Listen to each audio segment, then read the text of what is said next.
Okay, hello बच्चों। बेटा ये लिमिट्स का ही क्वेश्चन है।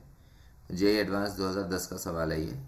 तो limit x tends to 0 1 by x cube दिया है, 0 से x t ln 1 plus t raise to 4 plus 4 और डी टी। तो बेटा इसमें लिमिट के अंदर इंटीग्रेशन दिया है, तो यहाँ पे हमें एक रूल होता है Lebanese rule, Newton Lebanese rule, तो वो लगाना पड़ेगा। क्योंकि अगर आप इधर ध्यान दो तो अगर x को हम 0 पुट करें तो 0 का क्यूब नीचे 0 आ रहा है डिनोमिनेटर में, और इधर अगर x को 0 पुट किया तो दोनों लिमिट 0 बन जाएंगी। इसका मतलब इंटीग्रेशन की वैल्यू भी 0 हो जाएगी। तो ऊपर का टर्म भी 0 हो गया, नीचे भी 0, मतलब ये 0/0 फॉर्म बन रहा है बेटा। करेक्ट, ये 0/0 फॉर्म बन रहा है। तो इसका मतलब यहाँ पे हमें LH रूल लगाना है। Right, apply LH rule, L orbital rule. और एल ऑर्बिटल रूल में हम क्या करते हैं, ऊपर नीचे डिफ्रेंशिएट करते हैं। तो जब आपके पास नीचे एक्स क्यूब का टर्म है तो वो तो हमारे पास 3x² हो जाएगा, एक्स क्यूब का डेरिवेटिव।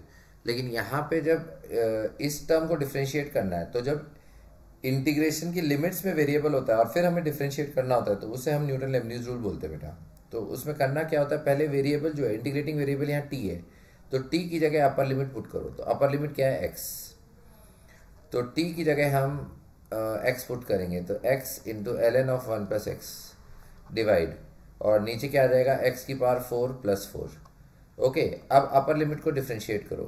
तो अपर लिमिट क्या है हमारे पास, एक्स, तो एक्स का डेरिवेटिव 1 माइनस, अब जहाँ जहाँ टी है उसकी जगह 0 पुट करो। तो 0 ln 1 प्लस 0, मतलब ln 1 हो गया, और नीचे 0 की पावर 4 प्लस 4 यानी 4 आ गया, और फिर 0 का डेरिवेटिव। तो 0 का डेरिवेटिव 0 ही होता है।